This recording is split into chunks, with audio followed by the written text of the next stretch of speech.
So welcome back to the session.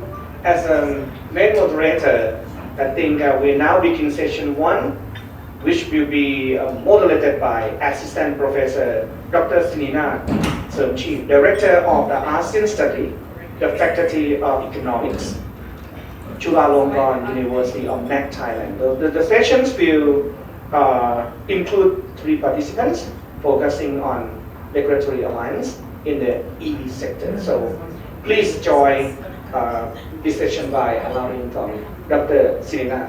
The stage is yours, sir. Thank you very much, Dr. Nisit. So welcome back to the first session. And I think for the topic today, so I'm very glad to be here and very honored for being the moderator in the first session. So for this session here, let me introduce our speaker briefly. We have 3 speakers. The first one will be Dr. Bradley Jensenberg. He's a senior advisor, Cambodian Institute for Cooperation and Peace on NACT Cambodia. He's gonna speak about ASEAN-China regulatory alignment in EV sector, and also for sure the experience from Cambodia. The second speaker gonna be Professor Huy Min.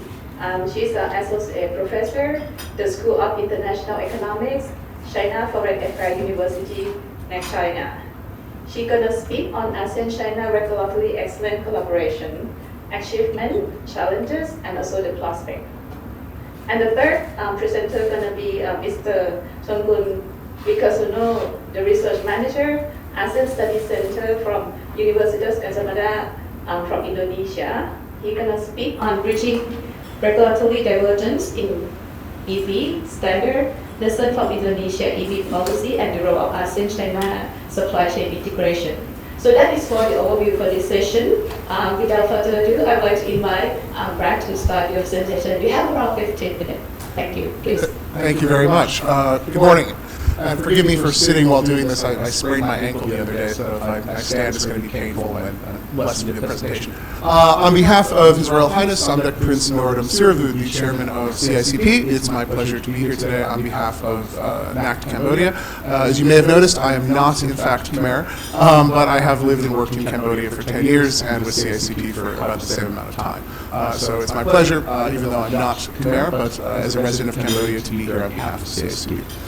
Today, the topic that I'm looking at is the question of Cambodia's role and Cambodia's role in the EV market. And oftentimes people don't really think of Cambodia as a country that takes a leading or innovative role on questions of regulation. Rather, what we've seen in this topic, in the area of EVs, is that just as our colleague Professor Galfei this morning was discussing what happens after we remove tariff barriers, what are the next steps? Because of the presence of the Cambodia-China Free Trade Agreement, that's really precisely what's going on. It's significantly accelerated and created new momentum and new shift for the development and for the harmonization of policy towards regulatory environments, et cetera, in Cambodia on electric vehicles. So with that, let me just go ahead and next slide, please. I've got 20, I'll try to keep it to 10, I promise. I'll do my best. So when we look at just a few years ago, there was not a functioning regulatory sector for EVs in Cambodia. In fact, the Cambodian auto market traditionally is one of the most painful aspects of Cambodian governance, riveted through with large numbers of very significant tariffs, etc. The fact that the China-Cambodia Free Trade Agreement essentially eliminated almost all of those. Really opened up new space to imagine, to reimagine where this industry goes within the kingdom. Next slide, please. Essentially, a few different catalysts. As a political economist myself, that's what I'm always interested in, not just the policy itself, but the causality behind why this moved forward. In Cambodia, yes, a key element is Cambodia does have very strong commitments to the Paris Climate Accords. And we do want to adhere to those. But at the same time, I think what really pushed this forward very strongly was the need for Cambodia's economy, and looking at the context of the Pentagonal Development Strategy Phase 1, as well as really the next 5 years as Cambodia moves to graduate from lower income status to lower middle income status, as we lose significant trade benefits that go along with that. As we lose significant market access that goes along with that. There has been a massive impetus within Cambodian foreign government ministries to essentially start looking at how we move up the value chain much more quickly and move away from the country's traditional dependence on the textile sector as well as construction and agriculture. It's a very slow process. This was further accelerated by COVID-19. When we had COVID hit, 19% of Cambodian GDP was tourism. This is not fully recovered even remotely. So we have a very strong amount of momentum coming from government, just simply looking at the realities of the need to move up the production chain and to begin to integrate further into regional supply chains. And as noted here, integration of EV sector growth into Cambodia's broader national economic development strategies. This is the main document we're going to talk about today. The national strategy for this is a standalone document. However, subsequent national development plans have been revised and altered to take this into account. Next slide, please. This was our big policy breakthrough in 2023-2024, was the adoption of the national policy on electric vehicles, which is essentially the full comprehensive roadmap on pretty much every single aspect of EV regulatory reform we could look at. The government closely engaged with World Bank and the Asian Development Bank, as well as very closely with our partners in China, in order to be able to move this ahead and to be as comprehensive as possible. And really serving as a unique role for Cambodia in that place. The other aspect about this that is so key, and just the second point here, is the goal is offering predictability and incentives for folks in the EV sector to locate production in Cambodia and to ensure that, yes, it's clear entirely what the world government's position is and how things will be developing over the next few years. As of this year, Cambodia only has 27 electric vehicle charging stations in the entire country, almost all of which are located in Phnom Penh. This is expected to massively change over the next 3 years, having to build out the enormous infrastructure required for this across the country, across not just the city of Phnom Penh, but all the way to Sihanoukville, Siem Reap, major highways, etc. I use it as an example not because it's such a challenge, but because it demonstrates the sort of whole of government approach that really becomes necessary if one is going to actually see positive results. Next up. So our institutional anchoring and governance framework for this policy in Cambodia, key aspects: multi-ministerial steering committee, the Ministry of Mines and Energy, the Ministry of Public Works and Transport, and the Council for the Development of Cambodia. The CDC is our institutional entity that focuses on foreign direct investment, as well as aid programming, etc. But bringing these ministries together under the full leadership of the Ministry of Economics and Finance has helped keep this momentum going with quarterly meetings on implementation. And we're overall pretty pleased with the speed. Just going on back, thank you. Ultimately, coordinated implementation across three key energy areas. Thank you.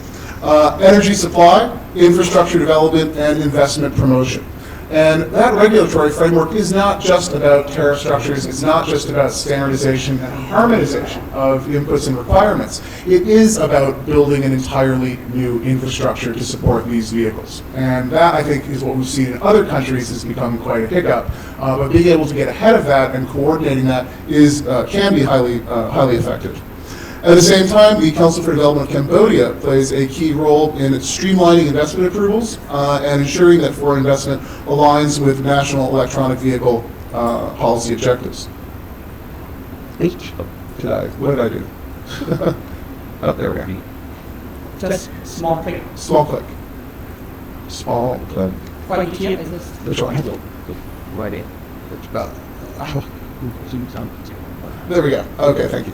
At the same time, in addition to, creating a functioning institutional governance structure, we've also gone ahead and incorporated this into Cambodian fiscal policy over the course of the 6 years of the plan. Specifically, of course, changes to providing significant declines in import duties and excise taxes for fully electric vehicles, along with significant investment benefits in terms of tax holidays, et cetera, for firms that will move into Cambodia to produce these. On the market side, overall, government procurement has now shifted to giving a significant preference for electronic vehicles.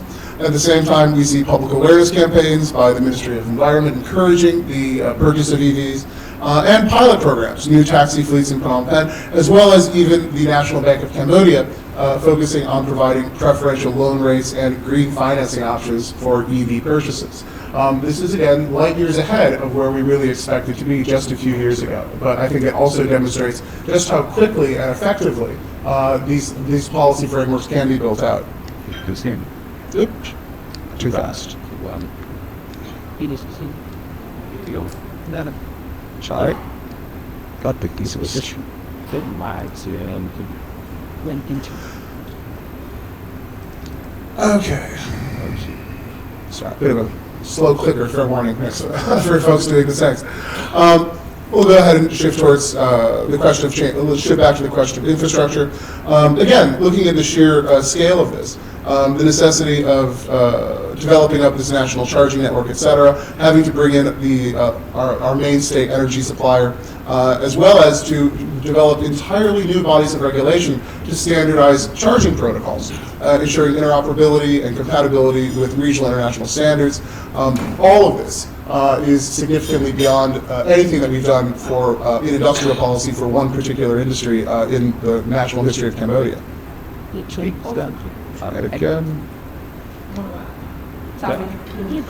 Thus, as we've moved ahead in terms of standardization, and this will all be in the paper in more detail, I know I've only got about 5 minutes to go, ultimately adopting international technical standards for EV components, battery safety, but ultimately what's really done the most work has been Cambodia has broadly accepted China's GBT standards overall.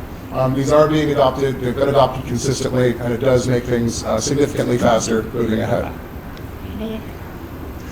At the same time, we also want to see expansion of this industry not just as a market for these, but also production. Thus, the Ministry of Labor has already begun to roll out new specialized training programs for folks, not just in production, but also in maintenance and repair of these. Universities and technical institutes have been encouraged to integrate EV technology, and we're seeing the development of new certification programs and new training centers partnered with China. Again, as noted, all essentially a story of regulatory convergence, adopting Chinese battery safety standards, as well as for charging connectors and charging systems.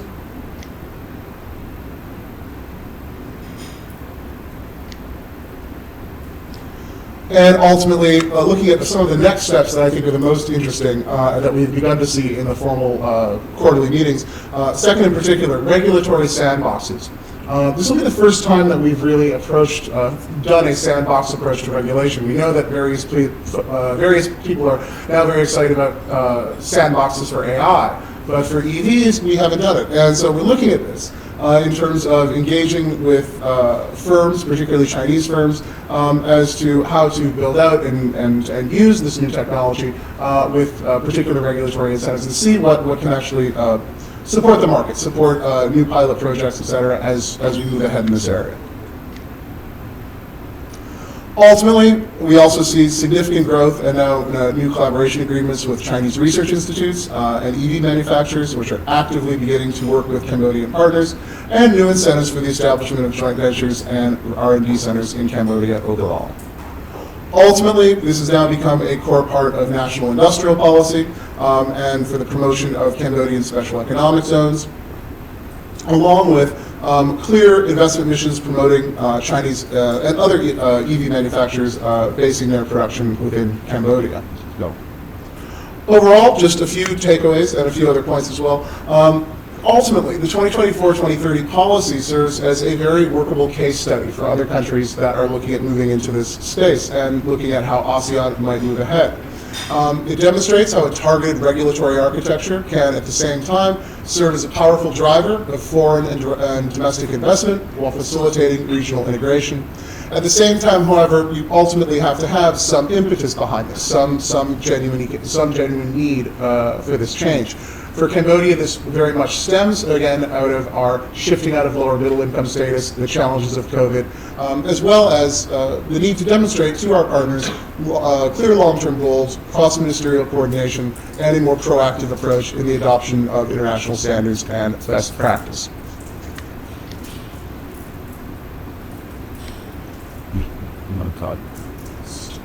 As we move ahead and we look at, we shift out from the specific focus on Cambodia towards ASEAN as a whole, just a few points to bear in mind, I think, for our discussion today. There is enormous divergence across ASEAN in terms of regulation of the EV sector. Everything from technical standards, fiscal policy, infrastructure development, and certification processes. We have nothing resembling coherence right now. And it really is time to begin to move ahead to focus more on that form of harmonization. At the same time, that fragmentation impedes the development of a unified regional electric vehicle market, increasing costs for manufacturers and slowing down EV adoption rates. Lack of common standards creates non-tariff barriers to trade investment within the bloc. Finally, a unified ASEAN approach, learning from individual members like Cambodia, is critical to leverage the collective market size and foster a competitive regional EV ecosystem. Looking forward to submitting the paper to our edited volume, which has gotten quite lengthy as things have developed so quickly in Cambodia. Very much looking forward to the discussion and always happy to take any questions. Thank you so much. Thank you very much, Brad, for your very insightful into EV recovery in Cambodia. I think I will summarize what you mentioned into next. The first one is what next to Cambodia, so EV is the answer. So the second one, how to really make it happen. So your next step already mentioned about the sandbox and how to, really explore, the divergence in terms of EV recovery and how to really make it coherent across the region. So thank you very much for that. After we hear about EV in Cambodia, so maybe next moving on to the case of China, I want to invite Professor Min. So the floor is yours. That that's because one is a NACT for years ago. But that's kind of sleepy. So that was this is find out. People can distinguish best and colleagues. Nice. It's got different slides. There. I'm very pleased to join the ASEAN meeting in Thailand. Chiang is very beautiful and inclusive place to stay and share some of my observations and thoughts. And thank you. And some of my research recently on ASEAN-China regulatory excellence. Collaboration. So let me begin with the obvious but powerful facts. It's a little bit small of the pictures. It's the latest economic forecast from IMF. So in the right-hand picture, you can see that there is a sustained growth in ASEAN and the Pacific region, especially ASEAN enjoys economic growth 4.8% in 2024, 4.1% in 2025, and 3.9% in 2026. And China's growth is at 5, 4, and 4 over the same period. I think it's due to the China and ASEAN together already, form a fast-growing, large market. And after 3 decades, our collaboration or cooperation has moved from trade to different or broad aspects. So my point is that deeper integration is crucial and has become the vision for the shared prosperity, the driver of the regional economic growth and global economic growth. So you can see actually the global economic growth rate is not that high in our region, Okay, so this figure just shows my previous calculation. So it's early in 2019. So it's based on a border effect model that published in American Economic Review. So you can see I calculate the ASEAN-China border effect. So as the border effect is declining, then that means the integration level is increasing. So, and then you can see we are already at 1.89 in 2017. So that number in OECD countries, calculated in 1996, is 2.5.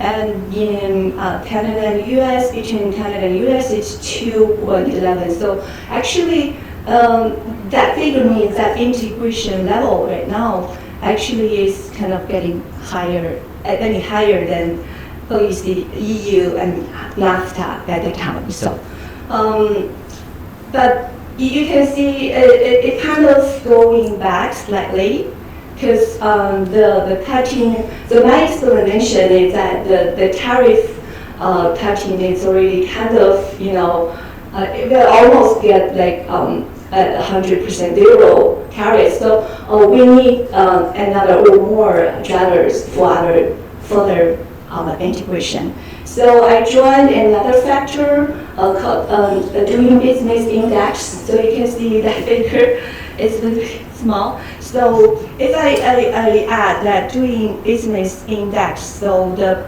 border effect will significantly decline. So that means the integration level will rise. So that's based on that. So how should we turn on that engine, as I mentioned, to our integration? So according to my observation, I think upgraded ASEAN-China FTA 3.0 and RCEP definitely played a very important role, and connectivity is a crucial driver. The call is to improve the level of institutionalization of the cooperation mechanisms. So as for connectivity, MPAC 2025 and the latest one, 2045, give us a roadmap. So it's just like mentioned in our opening ceremony, seamless logistics, sustainable infrastructure, digital innovation, people mobility, and the heart of today's talk, regulatory excellence. So in 2019, we have this joint statement, especially that line up every MPAC pillar with the China's BRI initiative. So some of the scholars in the right-hand figure, so you can see some of the scholars try to have a matrix like this, saying that regulatory excellence means policy coordination. So what do we really mean by regulatory excellence? So I carefully learned what is described in the master plan about the regulatory excellence. So under MPAC, it has two strategic objectives in 2025, and two strategic objectives also in 2045. So you can see I have a comparison of the strategic objectives. So in 2025, focusing on like mutually recognized standards, conformance, and technical regulations for products in key sectors, as well as non-tariff measures.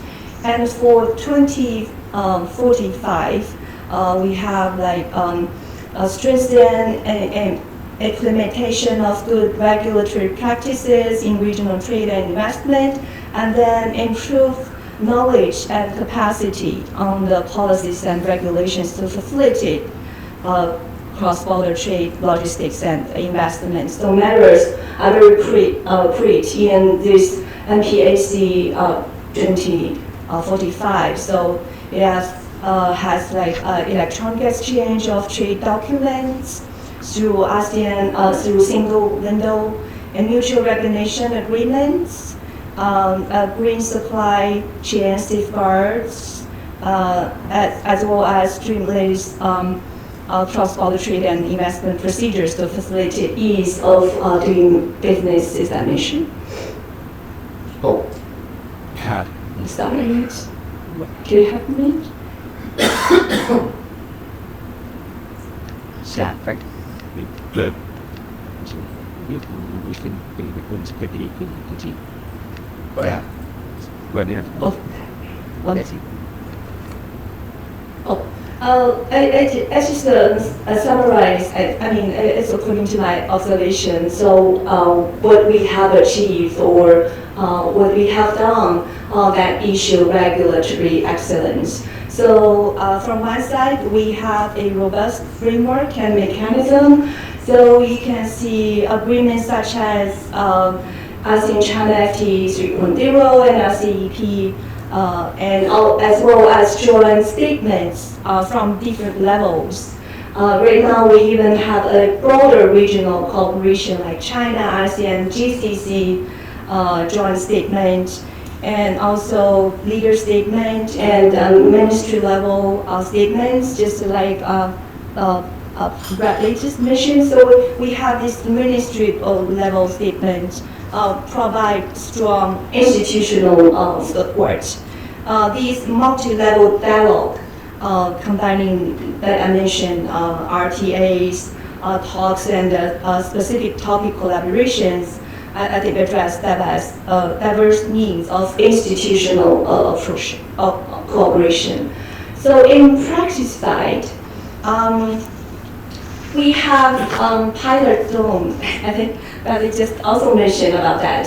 So I think it's a great experience for China and ASEAN countries. So we had a pilot program first, when we so we can summarize about the success experience and then what can be adjusted. Then we have this kind of how to say experience we can replicate to different places or broader area. So these pilot zones, including special economic zone and free trade zone, we have this kind of regulatory reform task. For example, in ASEAN countries, you have these SEZs to test the inside of removing licensing system. And in China, in Hainan, so we have this negative list, especially on investment, to eliminate the foreign local investor disparities. Okay, and then we have these multi-stakeholder corporations, not only the government but also the private sectors get involved in these regulatory corporations to support the MSMEs, enhance better participation, so we have a better practice. So the third one is that we improve business environment in transparency, efficiency, and capacity building. So just like several colleagues, professors just mentioned, so we have this like cooperation, training, and all communication program, so we can share the experience, then we can have a better practice to improve the doing business environment. But we still have some problems and challenges. So right now we are talking about the external turbulences like trade tensions, supply chain restructuring, forces regulators to think about more resilience over efficiency. Like we economists or economic scholars think of always efficiency first, you see. And then another one is like we do have different regulators or governance systems. So we have different schedules, but it takes different times. And then the information sharing and communication should be improved and have more communications. And then capacity constraints. Many agencies lack the funding, staff, and digital tools to keep pace. And then my suggestion is as follows. So as ASEAN Vision 2045 and a new master plan on Connectivity 2045 has been adopted since May this year. So I think another alliance plan is needed to synchronize a long-term goal for both of us, especially on connectivity. So probably we could have this suggestion submit to the coming summit this October. So under that, I think we can establish like joint demonstration zones for cross-border e-commerce, data governance, as well as like service trade to have a better regulatory practices. That's number one practice from practice side. And another one is about ESG practice. So right now the environment, social responsibility and governance, this standard is very well practiced, especially on private sector. So I think we can develop a ESG standard or practice together because especially tailored our situation is that majority of the private sector would be like a small, medium enterprises, not that big transnational corporations like Western countries. So probably we can develop a ESG standard and practice, especially for developing countries. And then we can also expand like mutual recognition of qualifications, standards, and certificates to ease cross-border mobility. And then strengthen capacity building, as well as improve the business environment together through this digital, in this digital age.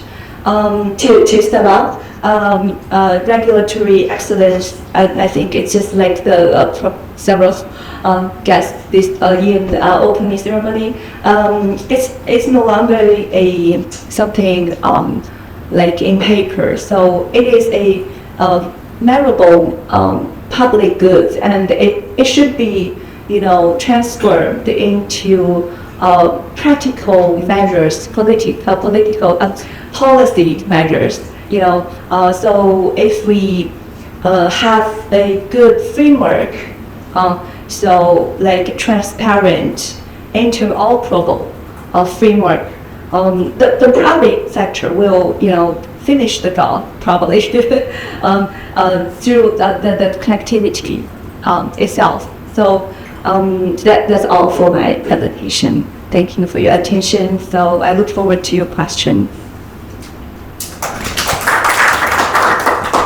Thank you very much, Professor Min, for mentioning about a very important part in what exactly is regulatory excellence, and we start from there. Your presentation go very inside and very practical because the practice is the key.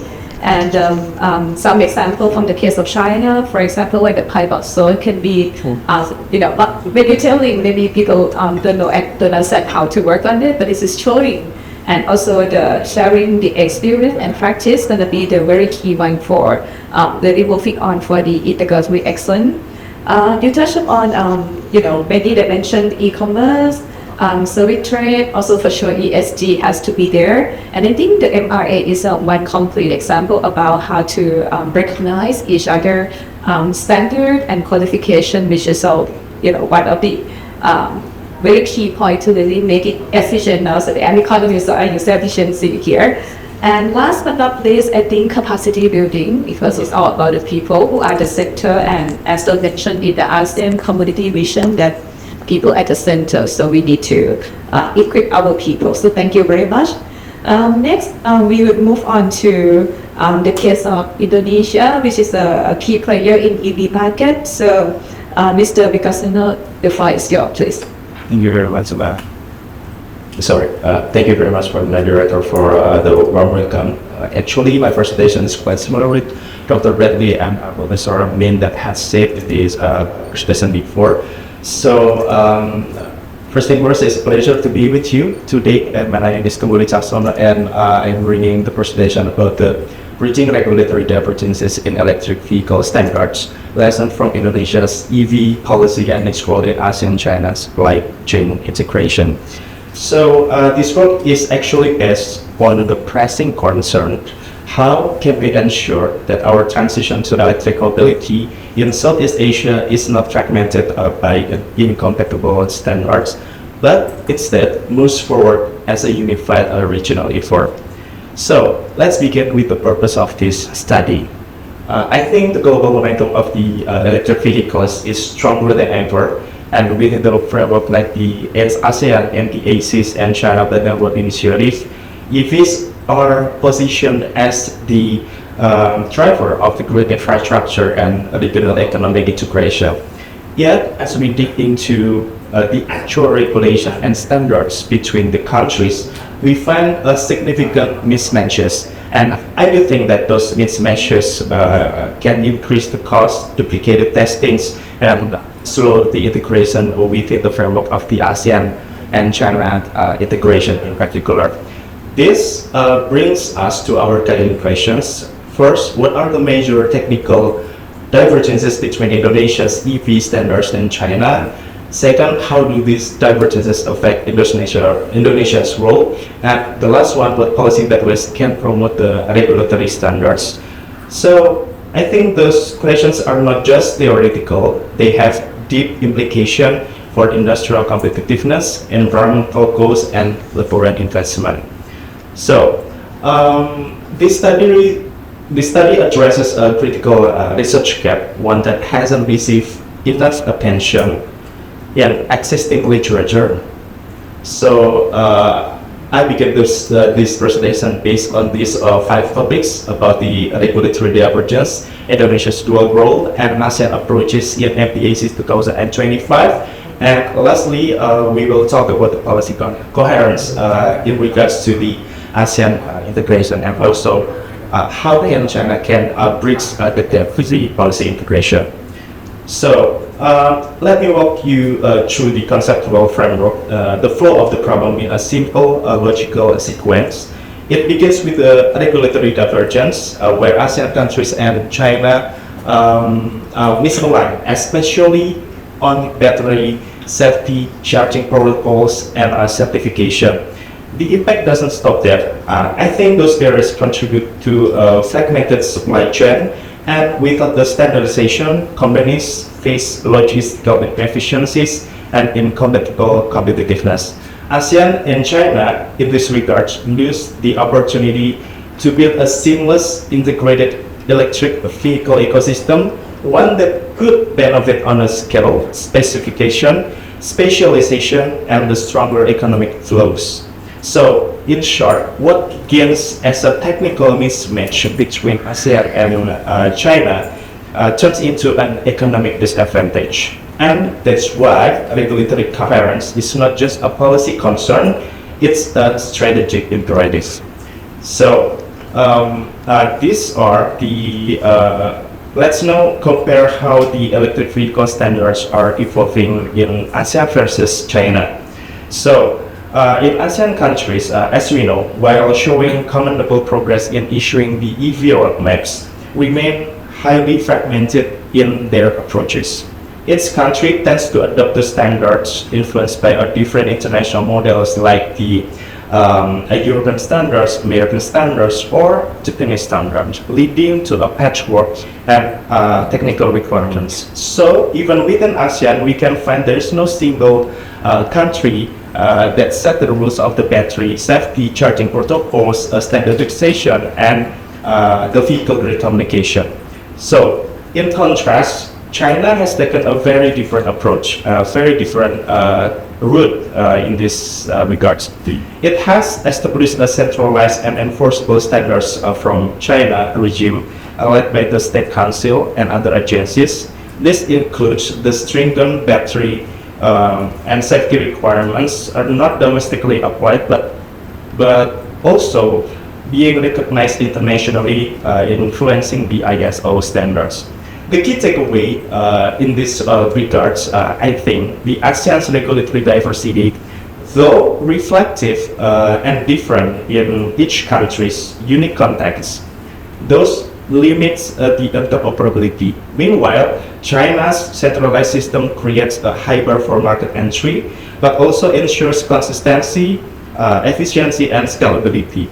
And I do think that if Chinese EV manufacturers trying to enter ASEAN markets and for ASEAN countries attempting to build a seamless regional to EV ecosystem, there will be high measures and we can take high measures to bridge the gap in ASEAN and China EV standards. Now let's talk about the regulatory divergence in the EV policies. So across the ASEAN, countries have developed EV policies based on various external models, and for Chinese manufacturers, this mismatch is more than a bureaucratic inconvenience. I think it's a strategic barrier that we need to realize in this context. Vehicles built to meet in the China's company has the domestic standards that must still undergo a significant modification to enter the ASEAN market actually. There's also a wide variance in the policy approach. China offers direct subsidies and centralized implementation through a state-led program. Meanwhile, in ASEAN countries, they often rely on tax exemption or incentives that vary widely in the scope, consistency, and the implementation speed. Finally, when we look into the infrastructure itself, China has built a dense and cohesive national charging network, while most ASEAN countries are still in early stages with fragmented and pilot-based rollouts. So, while both regions poses significant challenges and are pursuing the EV growth, they are doing so on a very different terms. So the question is, will the ASEAN's EV ecosystem will remain regionally fragmented, or and it will become the less attractive for investment and the trend?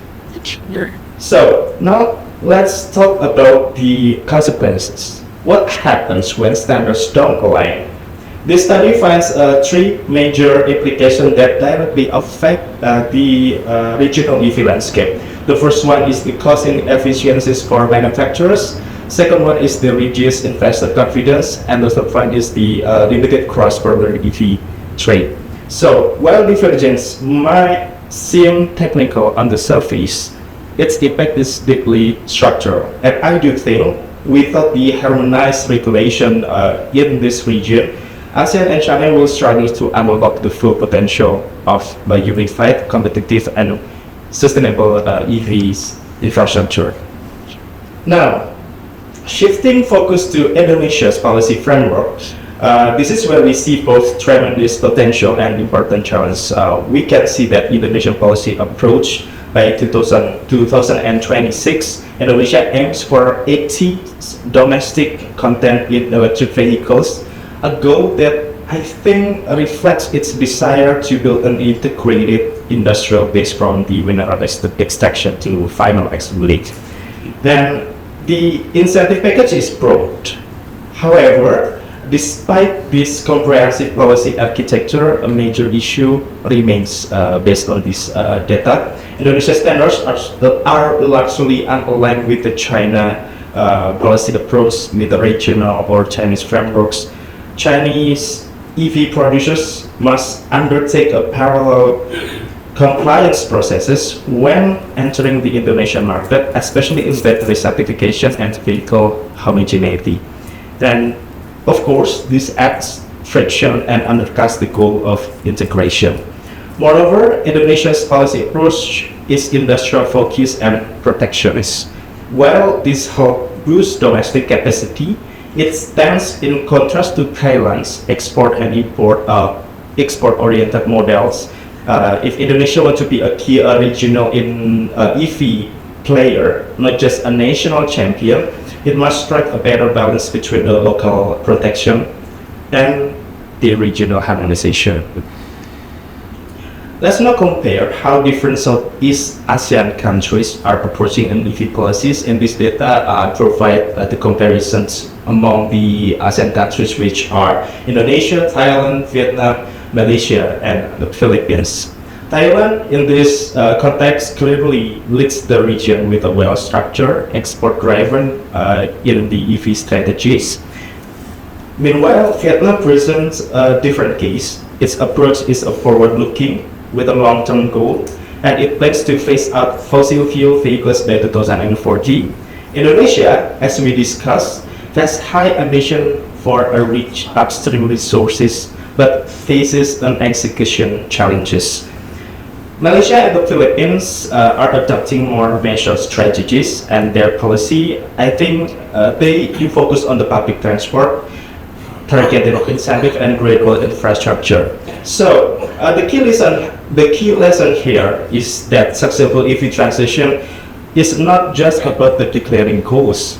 It requires integrated strategies that align the production, policy incentives, and policy harmonization. Taiwan's example shows us how the pieces come together and they create a strong investment signal in a scalable EV ecosystem.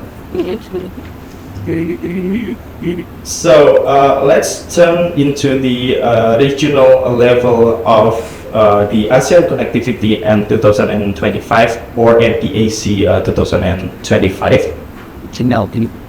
So the first one is the regulatory excellence. NACT 2025 supports the alignment of safety standards. Second, the plan promotes the cross-border investment in EV charging networks. The third one is the digital innovation. MPAC, I think they encourage the adoption of smart systems such as the vehicle-to-grid integration, digital payment for charging, and standardized data protocols. And in short, MPAC 2025, what I'm going to say is provides both the vision and policy tools to promote EV connectivity across the ASEAN. But the challenge lies on the vision into a concrete action through a binding commitments, joint pilot project, and a stronger institutional collaboration. To wrap up the finding of this study, I'd like to highlight several concrete policy pathways that could help the bridge regulatory divide between ASEAN and China. The first one is to establish a unified ASEAN EV policy framework. This doesn't mean the identical regulation across countries, but rather a coordinated baseline standards such as the battery certification, standardized charging protocols, and how can we, in particular, existing ASEAN guidelines can serve as the foundation, but we need to institutionalize and implement them in the more effectively. So, and the second one is about the regional certification and mutual recognition system. The third one is the bilateral dialogues between ASEAN and China. The fourth one is we need a stronger investment in the regulatory system or capacity building, and to implement the advanced EV standards. And finally, we must leverage trade agreement like CAFTA 3.0 and RCEP to formalize the regulatory cooperation between the region. Together, these pathways form a realistic and actionable roadmap for bridging the EV in this region, not just in Indonesia, but across the country, in ASEAN countries and also China. So, in conclusion, the transition to electric vehicles is not just a technological shift, it's a regulatory and institutional challenges that demands an alignment. Indonesia, with its industrial policy in growing EV ecosystem, can play a central role in leading this alignment, but only if it embraces harmonization alongside the economic advantage. Because if ASEAN wants to ride with the same EV towards this sustainable future, they will need to agree on the battery certification, the standardized charging protocols, and to enhance the investment with the EV ecosystem. So these are the policy recommendation. The first one is about the regulatory coherence. and move from the aspirations to action, and start with bilateral dialogue and support the regional cooperation with infrastructure and institutions. And finally, I do think that if ASEAN and China want to ride in the same EV, they better agree on the track, because right now we are fully charged but going nowhere. So let's make sure that our EV transition is installed at the charging station. Thank you very much for your attention. I look forward to your question and feedback. Thank you very much. Thank you very much, Mr. Yosuno, about the insight into the EV market from Indonesia. And you already mentioned one of the important things as well. We talk about regulatory, but it doesn't stop there. Anything about institutional, how to have the whole ecosystem in terms of making it really happen. And I think for the charging one is, one simple but very meaningful meaning about the seamless connectivity here. So how can, go everywhere with the same plug, and then we can share the EV, something like that. So thank you very much for experience from Indonesia. So look like we have around 10 minutes left for discussion. So if you open to the floor, if you wish to ask question, you can raise your name. Yeah, please. Thank you.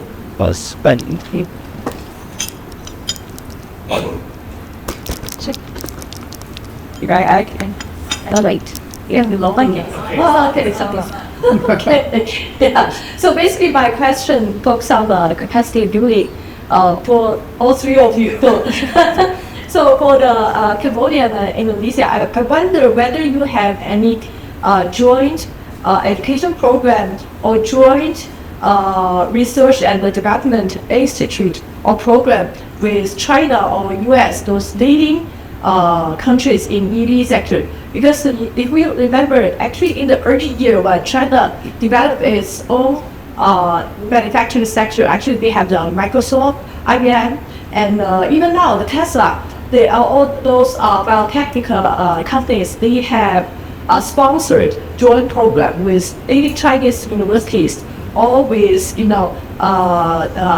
the Chinese companies have those R&D research center. I wonder if you have also have those kind of cooperation now for the EV sector. And then for China, I wonder, since China has this, wants to cooperate with ASEAN. I wonder, because I know China has recruit lots of international students from ASEAN country. But as I know, because I work in Chinese university for 10 years, most of those international students from ASEAN, they focus on business school. Not many of them really, they study the technology. Some of them study in the medical school or those.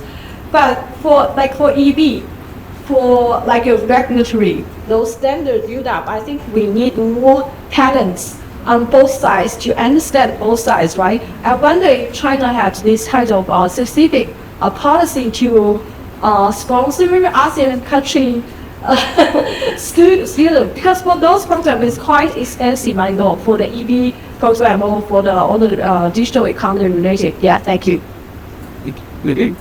So okay, thank you. Thank you. Awesome.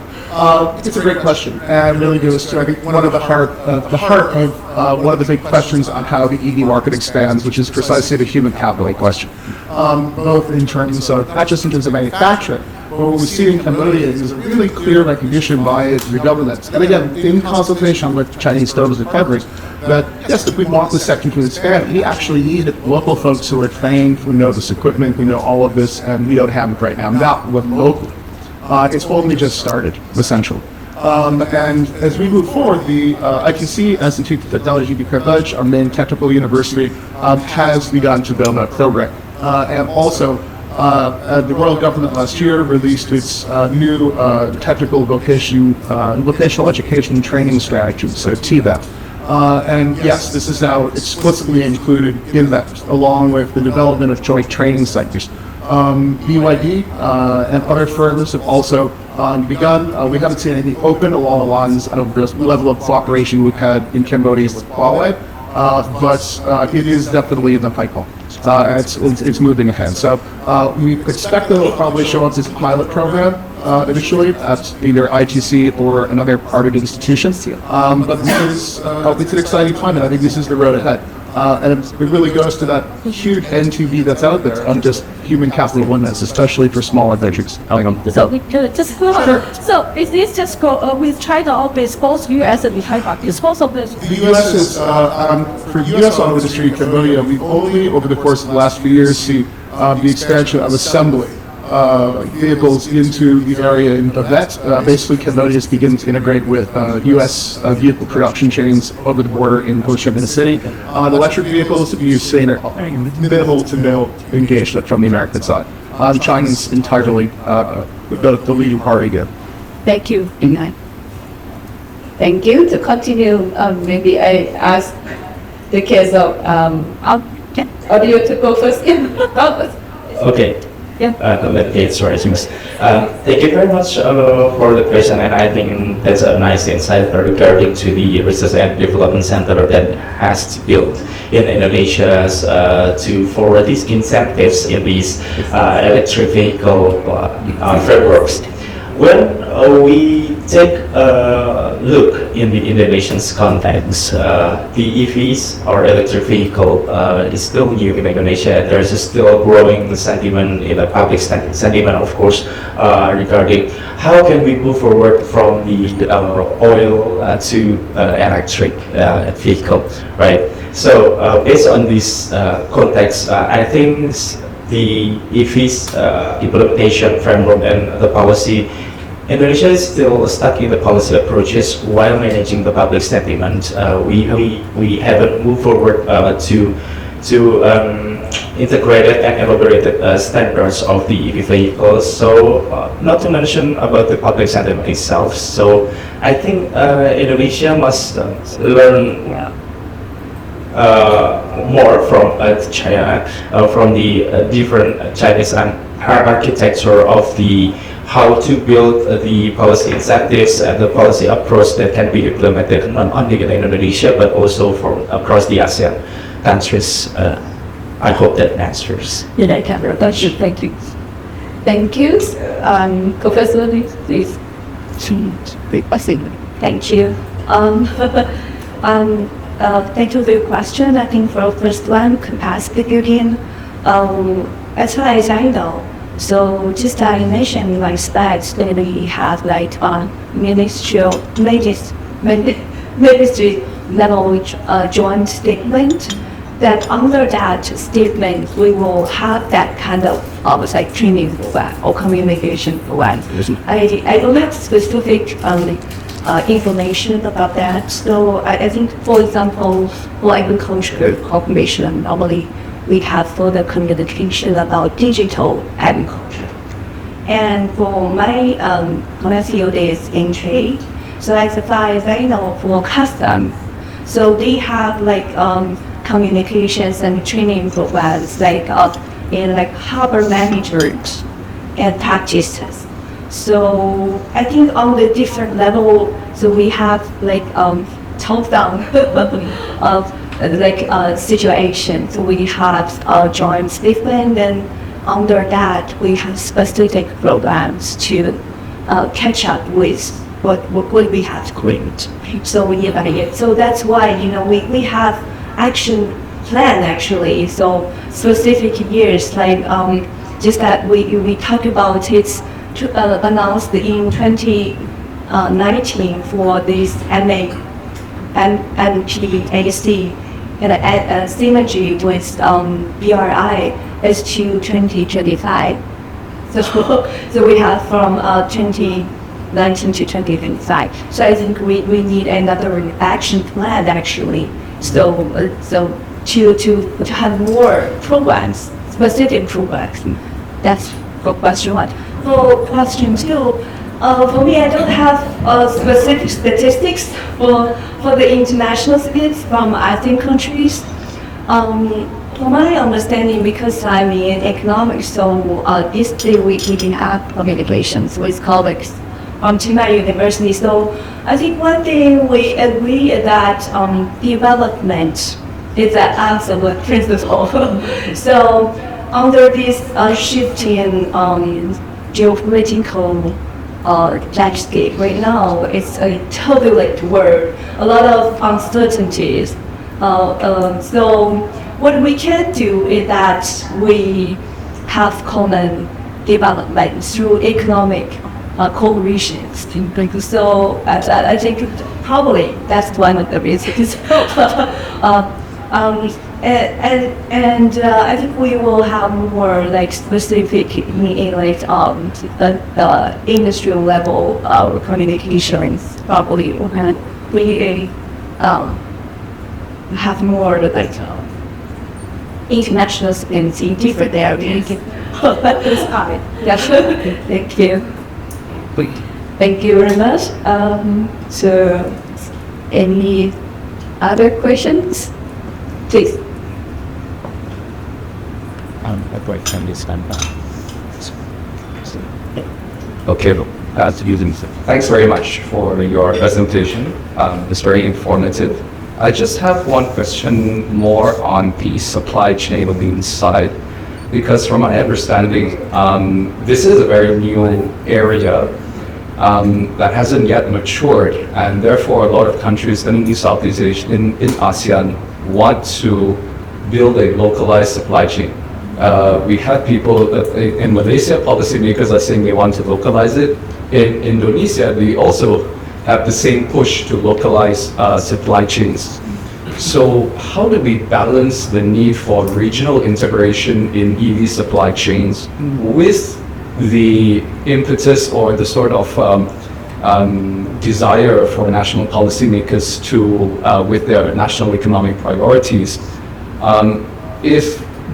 So then that begets the question, is there a risk that regional integration becomes a bit shallow if everyone wants to localize their own supply chains, meaning to say everyone becomes protectionist and kind of works on their own economies at the expense of regional integration? Yes. Yes, that is one. Sure. Yes. Yes. Oh, yes. Sorry. Okay. Thank you very much. Okay, Karen, for the meaningful questions. I think to pave the way or to bridge the gap to fill the voids in the ASEAN's integration and China, especially the electric vehicle, relatively new for these regions. And I do think that FEAC 2025 can bridge those gaps by, as we know, they have 5 key pillars. The first one is the sustainable infrastructure, the digital innovation, seamless logistics, regulatory excellence, and the people mobility. So we need to unify the ASEAN integration not only in the policy approach but also in the policy framework. This doesn't mean the identical solution or identical regulations can be applied in each 4 ASEAN countries, but rather a coordinated baseline of standards such as the battery certification, the charging protocols, and the certification procedures. And right now, we already have the existing ASEAN guidelines that can serve as the foundation, but further we need to formalize and institutionalize it into a policy framework in order to make the policy more coherence between the 2 regions in ASEAN and China. And of course, in regards to that, this would boost cross-border trade and reducing the compliance costs, because within the EV context, those 5 pillars can stand out to rules across the ASEAN. And I do think that those pillars is not just a mandate or the policy approach, but can be implemented further into the policy action. Yes. So that was good. Thank you. Thank you. Any more question on this one? Really short. I don't know the answer to it. It's a great question. And I think if we're going to look at the actual market realities right now, it's going to be distinct across in different parts of ASEAN. as I think was noted, I mean, Thailand is already so far ahead, and Thailand is already such a large, both consumer as well as producer. That's going to have an impact, particularly for those of us nearby. There's no way that we can talk about the future of the Cambodian sector without recognizing the future of the Thai sector. Same with Vietnam. Vietnam, obviously, and very well presented by our indigenous colleague, has a very significant industrial policy living to school. To my view, the simplest response is a user best, and this is a new ASEAN plan on full standardization. It's the only way this doesn't end with problems. But I think we're going to see this play out differently in mainland Southeast Asia than in ASEAN. Right. Thank you very much. Okay, so maybe just my last reflection to what we discussed here. So I think we all agree about the capacity buildings, and in terms of many function, I would say production, in terms of also the regulator who are control in terms of how should be coherent together. So I would say maybe why don't we integrate together? We talk about sandbox and pilot, so it can be some education pilot, the sandbox, think about some new thing. And I think the key is about recognition, because from the connectivities, the regulation is always the last one. We take it as given, but it's not that given. We need to really work hard on how to collaborate together. So that's one point. For the localization and also the regional, I may propose maybe some math. Can we make 1 + 1 = 3? So the EV market can be bigger. So in that case, I don't know, maybe one potential way to reach out for the bigger market, and also the ASEAN country and China, we can share in terms of being in the global value chain, and that can also enhance the national priority in terms of promoting EV as our economic growth, something like that. So I think that will be the end of this session here. So please give an applause for our excellent speaker and also for all the questions. So I think we can continue the talk during the lunchtime and also in the afternoon session. So give it back to the Nisit, please. Once we have the sessions ended, that's mean that we can have the report. That's why we serve lunch. So thank you very much for very wonderful job of Dr. Selina to take the sessions one moderator, and I think for the accumulation from the companies, and that's the feedbacks will be also in the papers, and so we can send and circle on the China the ASEAN think tanks work later on before we send it back to the like the upper levels. So thanks all the three participants and Dr. Selina, and I think we have a very wonderful time this morning, and also we would like to offer you a very relaxed time for a couple of hours from now. Then we can have a break and we go for lunch together and join us for the designated restaurant on I think from the morning, right? Just on that floor. We will resume with the session 2 at the 2 p.m. local time in Chiang. So give a hand to the speaker, Dr. Selina, once again. Thank you. So at the end of the morning sessions, we'll be back in a couple of hours from now. We did the second session. Thank you. Yeah.